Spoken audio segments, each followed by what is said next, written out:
Merci beaucoup, Monsieur le Président du Conseil d'administration. Je sais que le Président va dire non, c'est le DG qui doit répondre.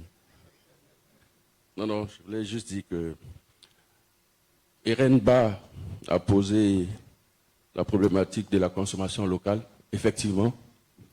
Mais je pense qu'aujourd'hui, toute la population de la Côte d'Ivoire note une légère amélioration, non seulement en termes de promotion déjà de ces produits, parce que le Conseil en a fait, je dirais, une ligne prioritaire.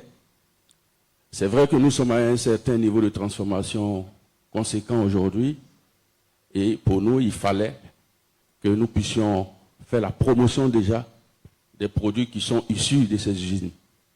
Il faut que nous puissions nous-mêmes consommer localement et après, on verra.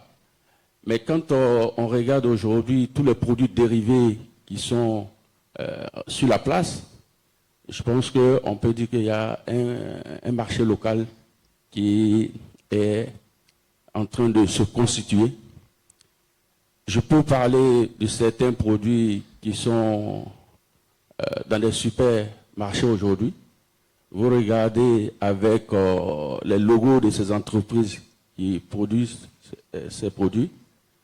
Ceux qui ont eu la chance de prendre Air Côte d'Ivoire aujourd'hui savent que ce sont des amendes qui sont données dans ces avions.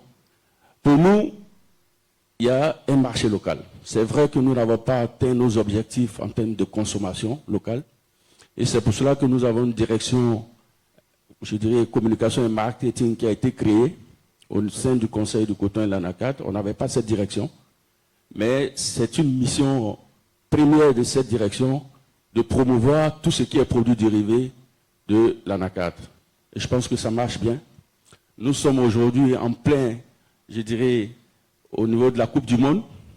Nous sommes au rond-point d'Abobo et nous sommes en train de communiquer sur tous nos produits. C'est un espace, ce sont des tribunes pour nous. Ce sont des tribunes pour nous, pour faire connaître tout ce que nous avons comme potentialité en termes de produits. Donc je peux vous rassurer sur ce fait. L'autre élément, la distinction des acteurs. Effectivement, il y aura toujours une distinction des acteurs parce que pour nous, ce sont des événements qui se déroulent chaque 2 ans. C'est vrai qu'on n'a pas bien parlé de cela. Le CIETA, c'est chaque 2 ans. Et pour chaque 2 ans, nous allons, je vais dire, distinguer les meilleurs acteurs de cette filière. Donc je vous rassure, il y aura encore la distinction des acteurs. Merci. Monsieur Bamba, je dirais El Hadj, il vient juste d'arriver fraîchement de la Mecque. Le pays a l'honneur. Pour nous, cette année, si vous regardez bien le CIETA, je dirais que c'est l'affaire de la Côte d'Ivoire d'abord. On n'a pas identifié de pays à l'honneur pour cette édition parce qu'on veut créer le potentiel de nos acteurs. Je dis au niveau local. Je vais rebondir sur la question du journaliste de Radio Côte d'Ivoire. Quand je parle de potentiel de nos acteurs, c'est même les équipementiers locaux. Tout ce qui est produit dérivé, les équipements que nous prenons pour faire tout ce qui est produit dérivé, la transformation de tous ces produits-là, ce sont des équipements que nous pouvons faire ici. Vous parlez de CDT qui se trouve à Biétry, on parle de IDT. Ce sont des équipements que nous pouvons faire ici. Donc je pense que pour avancer sur cette question, on pourra, quand je vais adresser votre question tout à l'heure, on pourra vous dire toute la stratégie qui est en place pour régler ce problème de transfert de technologies.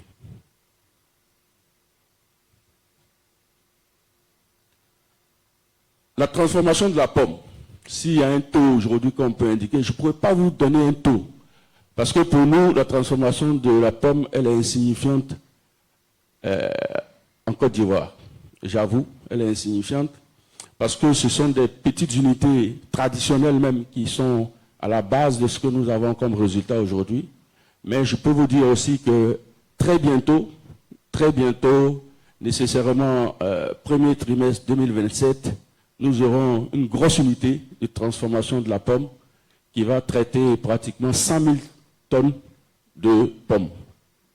Et quand on sait que le potentiel, c'est 1 million de tonnes pratiquement pour la Côte d'Ivoire, c'est vrai qu'il y a du chemin à faire, mais déjà, avec cette initiative, je pense que les choses vont aller de mieux en mieux. Et comme on a dit, le thème qui est présenté aujourd'hui, c'est la transformation de l'anacarde au-delà de l'amande. Nous sommes conscients que, d'abord, c'est une instruction du gouvernement d'aller maintenant à la transformation de tous nos produits. Quand le Premier ministre, son Excellence, Monsieur le Premier ministre, parle d'économie circulaire, pour nous, tout cela englobe cela. Il faut effectivement transformer la pomme sous toutes ses formes, et c'est ce que nous allons faire. Nous allons encourager les investisseurs privés à commencer à s'intéresser à la transformation de la pomme, à la transformation de la coque, et je pense aussi que c'est vrai que nous sommes à un certain niveau, au niveau de la transformation des amandes, mais pour ces deux produits, nous nous sommes donné aussi des targets et on pense que nous allons réussir. Merci. Je reviens à mon cher ami de Radio Côte d'Ivoire sur le transfert des technologies. Je pourrais dire que c'est une question stratégique pour nous. Stratégique parce que quand on parle de 43% de transformation de notre production et que nous sommes tributaires d'une technologie étrangère, c'est un gros risque, effectivement. Nous sommes aujourd'hui tous, je dirais que ce soit, c'est la technologie vietnamienne qui est la mieux présentée et qui sert pratiquement toutes les usines au monde, pratiquement. Et pour nous, il faut absolument avoir notre technologie locale. Mais, vous savez, c'est un métier qui n'était pas connu en Côte d'Ivoire. Les premiers qui ont, je dis, démarré cette transformation, c'est d'abord l'Inde, après le Vietnam. L'Inde est restée un peu, je dirais, avec une technologie semi-automatique parce que il y a une problématique d'emploi à gérer au niveau de l'Inde. Donc, ils ne sont pas partis à un certain niveau, je dirais, totalement automatisé. Mais le Vietnam, c'est du business. Le Vietnam, c'est du business, donc ils ont toujours cherché à améliorer le dispositif en termes d'équipement de transformation et nous sommes à des résultats aujourd'hui acceptables. Qu'est-ce qu'on doit faire au niveau de la Côte d'Ivoire? Nous avons signé des partenariats avec les Vietnamiens. C'est que nous avions une convention avec l'université de Ho Chi Minh. C'était pour effectivement bénéficier de ce transfert de technologie. Mais je peux vous dire qu'à ce jour, quand on fait le bilan, on peut dire qu'effectivement, il y a un pas qui a été fait, mais nous ne sommes pas totalement satisfaits. C'est en cela que le Conseil avait initié, et c'est toujours en cours, on a mis en place une association des équipementiers locaux qui devait commencer à faire un peu de recherche et développement sur les équipements de transformation de l'anacarde. J'avoue que ça traîne. Ça traîne parce que, vous savez, c'est toujours pas évident d'avoir plusieurs entreprises qui viennent et qui commencent à travailler ensemble. Des problèmes de leadership parfois peuvent s'installer, ainsi de suite. Mais au niveau du Conseil, nous avons pris la pleine mesure de cette responsabilité et nous pensons qu'en termes de stratégie, on va y aller. Et nous voulons aussi appeler d'autres équipementiers étrangers à s'intéresser aux équipements de transformation de l'anacarde. Vous savez, dans le cacao, vous avez des Européens qui font de bonnes machines pour la transformation du cacao, mais qui ne se sont pas encore intéressés aux équipements de la transformation de l'anacarde. C'est à nous d'aller les chercher, de présenter tout cela, mais cela n'occulte le fait que l'objectif premier pour nous, c'est d'avoir notre technologie interne. Et je pense que les structures, le représentant du ministre de l'Industrie est là. C'est un administrateur aussi du Conseil Coton Anacarde Carité. Il connaît la problématique et c'est ensemble qu'on pourra trouver cette solution. Merci. Et Monsieur le Président du Conseil d'administration va ajouter quelques mots. Oui. Je voudrais donc ajouter quelques mots à l'intervention du DG qui a parfaitement répondu à toutes ces questions. Mais avant tout, je voudrais commencer par vous remercier d'être venus si nombreux aujourd'hui pour traduire un peu l'intérêt que vous portez à ce secteur.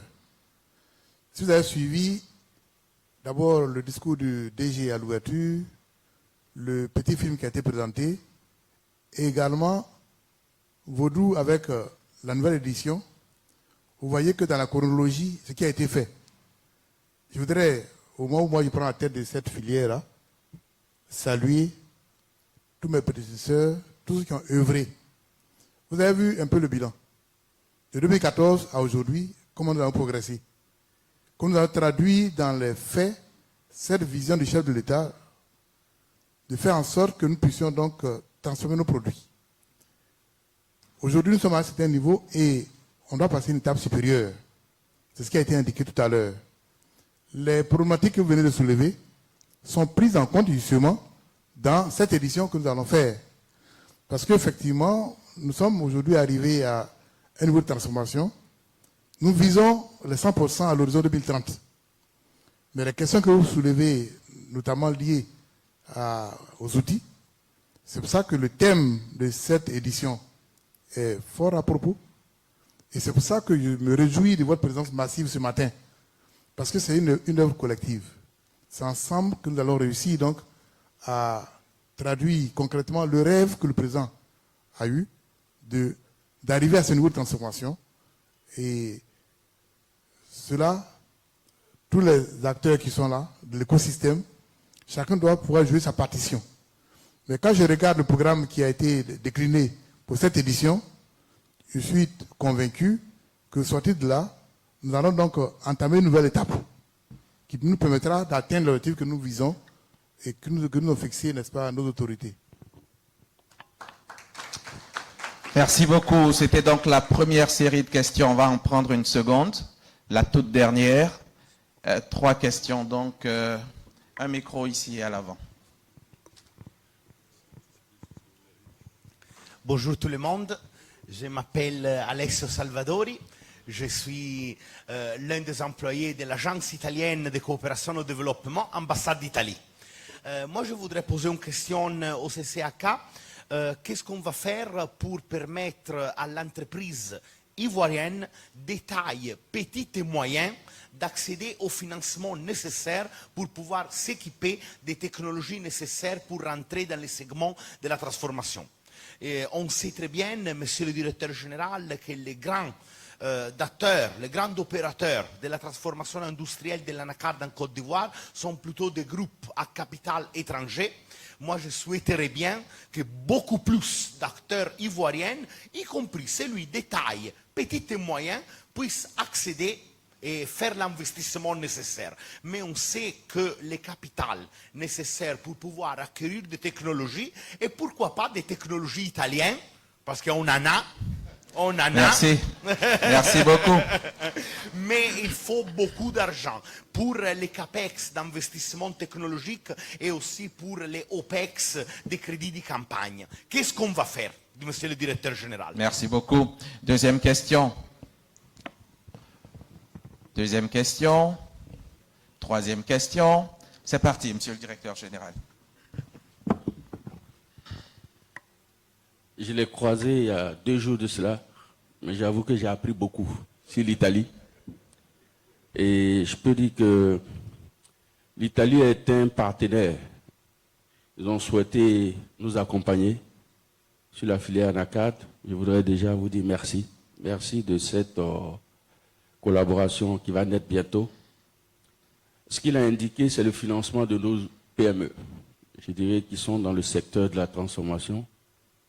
Mais je dirais aussi que nous, on n'a pas attendu que l'Italie vienne. On a pensé aussi qu'il fallait déjà trouver des instruments pour que nos PME soient totalement performantes.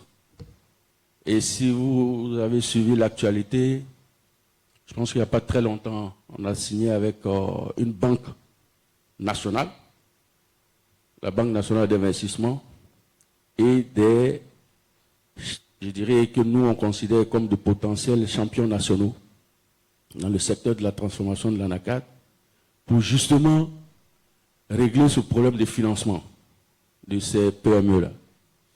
Nous avons, dans ce mécanisme, le Conseil même va assurer les 20% de leurs besoins en termes de matières premières pour la transformation et la BNI vient par derrière pour assurer non seulement les 80% pour l'acquisition de la matière première, mais le fonds de roulement aussi.